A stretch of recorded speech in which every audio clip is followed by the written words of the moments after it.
من الشيطان الرجيم. بسم الله الرحمن الرحيم، والصلاة والسلام على أشرف الأنبياء والمرسلين سيدنا محمد وعلى آله وصحبه أجمعين. ربي اشرح لي صدري ويسر لي أمري واحلل عقدة من لساني يفقهوا قولي. Asalaamaaleykum wa rahmatullah, mbokku internet yi leen di ziar si weeru tedd wi weeru koor gi leen si baalu àq di leen baal àq di ñaan yàlla defal ñu koor yu jàmm ak salaam. Donc tey may nekk si première vidéo si série bi nga xamante ne dañ bëgg jagleel ko wàllu finance islamique pour permettre ñi nga xamante ne tey dañ koy dégg te xamuñu ko ñu mën a xam lan mooy finance islamique ak noonu lay doxee. Donc tey si première vidéo dañ koy jagleel ñu wax les fondamentaux de la jurisprudence islamique. Donc ne moom mooy wax si lépp loo xamante ne wàllu charia la loi islamique. Donc nit ñi mën ko comprendre xam finance islamique nu mu juddoo ak si nan la wéeru balaa ñuy dugg si nga xamante ne nag moom mooy nga xamante ne ñàkk yi ñu moom wàllu koom-koom dëgg la. Donc tey bi ñuy commencé dañuy tàmbali si l'islam te moom mooy suñu diine islam nag nit ñu bëri boo nee lan mooy diine islam dañ naan la suñu diine nag téere bi mooy suñu téere nii ak nii bi may ponk yi waaye tey dañoo bëgg ñu gën ko faram-fàccee ñu xam ñu ne islam yan lañ war a wër wala lañu war a xool ci diine bi. Donc ñun dañ naan islam ñetti pàcc la ci njëkk moom mooy aqida moom mooy gëm parce que bu ne diine rek wax gëm donc la foi. Donc beneen bi si topp moom mooy loi islamique wala charia parce que tey boo nekkee si diine tamit dafa am lu tëggee am la lay tere comme nu muy amee tamit loo xam te ne dana koy jagleel bàyyi la nga def boo ko bëggee. beneen bi si ñetteel moom mooy axlaaq ñu koy woy éthique wala moral. muy lépp loo xamante ne day aju si rafetal si jëm sa diggante sa morom rafetal jëm sa diggante sa borom waaye aussi yi nga xamante ne dañ koy jomba def même bu dee tey yow am nga droit bi wala sa dëkk bi nga nekk yow loolu gis ñu ko ñaawlu ñu ko waaye bu dee xeetu loo xamante ne rafetul rek lislam dafay jox ponk bu am solo muy axlaaq. Donc tey bu nee islam nag ñetti ponk yi la waaye bi ñu si gën a amal njëriñ si li nga xamante ne moom mooy cadre finance islamique bi ñuy bëgg xuus moom mooy la loi islamique wala charia. Charia ni ñu ko xamee woon si ëpp dañuy bàyyi xel partie bi nga xamante ne moom mooy ibaadaat yi nga xamante ne ustaas yi ak imaam yi si li ñu gën a xuus. Donc ñun loolu gën a xamee woon si charia waaye charia pour mu gën a leer rek ñaari pàcc la. pàcc bi njëkk bi mooy ibaadaat mooy suñu diggante ak suñu borom boobu moom mooy toppatoo lépp loo xamante ne dafay nekk nit ci diggante ak borom nga xamante ne ñu ko war a jaamoo si ponk yi nga xamante ne mooy julli koor aji màkk génne asaka ak yeneen xeetu jaam yi nga xamante ne nit ki def soo seet ak diggante ak borom. Donc loolu ibaadaat moom mooy ëmb loolu ñoo yëpp. beneen bi moom mooy les muamalaat moom mooy suñu diggante ñun ak suñu biir nit ak moroom nitam nit ak environnement nit ak bàyyi may meññeenteel yooyu xeet yooyu nan lañ war a dundee ñun si kaw suuf. pour ñu dund kenn du tooñ sa morom kenn du yàq sa morom kenn du vraiment amal àq sa morom kooku loolu yëpp ñu ko tëgg si li ñuy wax ibaadaat. donc mu mel ni ñaari tànk boo nee charia naan ibaadaat ne muamalaat xam-xam booy dañ naan buñ nee fiq rek xam te ne moom la ñuy assimilé moom mooy charia dañ naan fiqul ibaadaat ak fiqul muamalaat.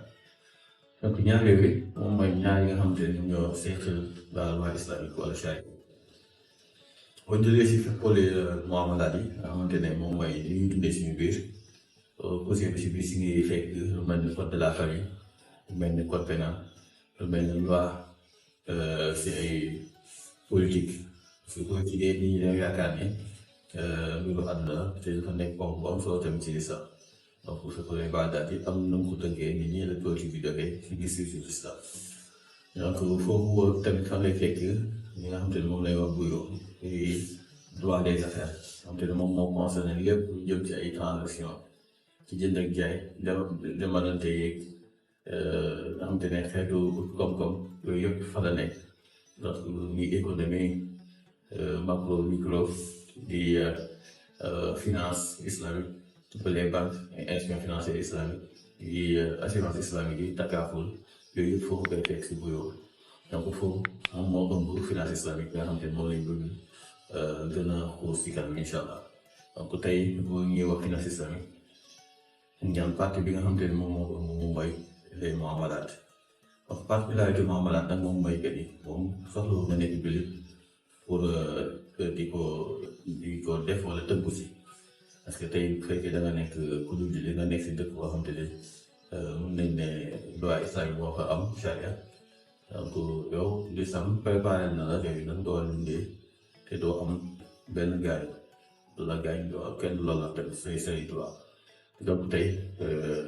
fii nga xamante ne fa la finance islamique placé wu rek si loi islamique charia bi mu amalaat yi mooy wane que ni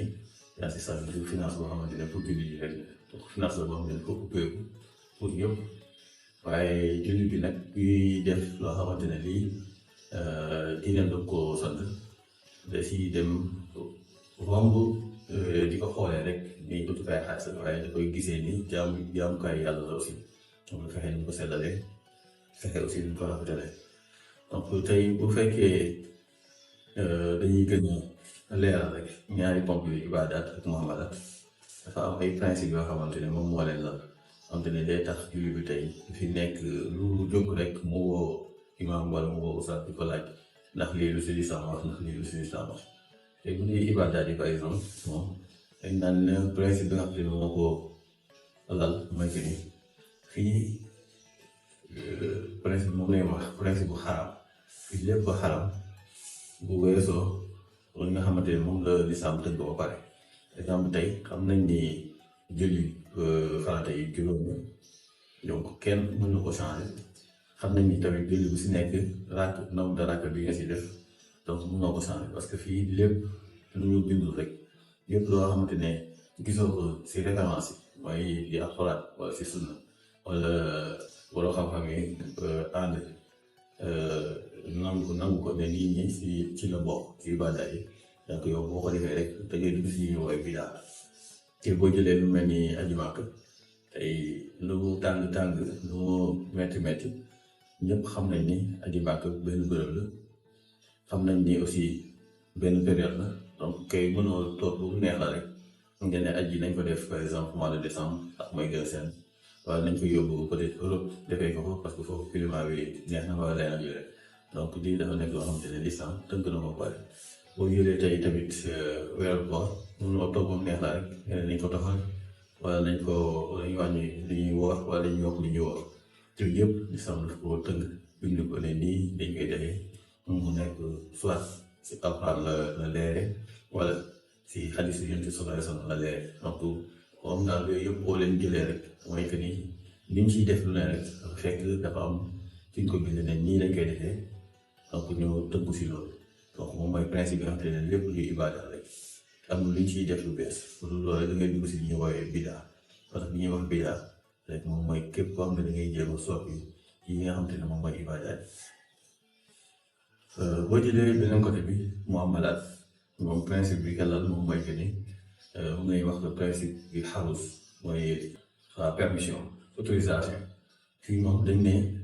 lépp dagan na ba mu des yi nga xamante ne dañ la ko tere donc li ñu la tere nag mooy tey boo jëlee si wàllu finance yi mooy riba ñu xam nañu dañ ko tere ñu dee ba xuusi si biir dañ gis yu mel ne ay maysir ay xaar yooyu tamit yeneen xeet la yoo xamante dañ ko tere si transaction yi waaye daal li si am solo mooy que fii mën nañu def transaction mën nañu dem jëndalante jaay ànd ak liggéey def xeetu business bu nekk waaye nañ fexe ba nga xamante ne buñ si booyee li nga xamante dañ ko tere non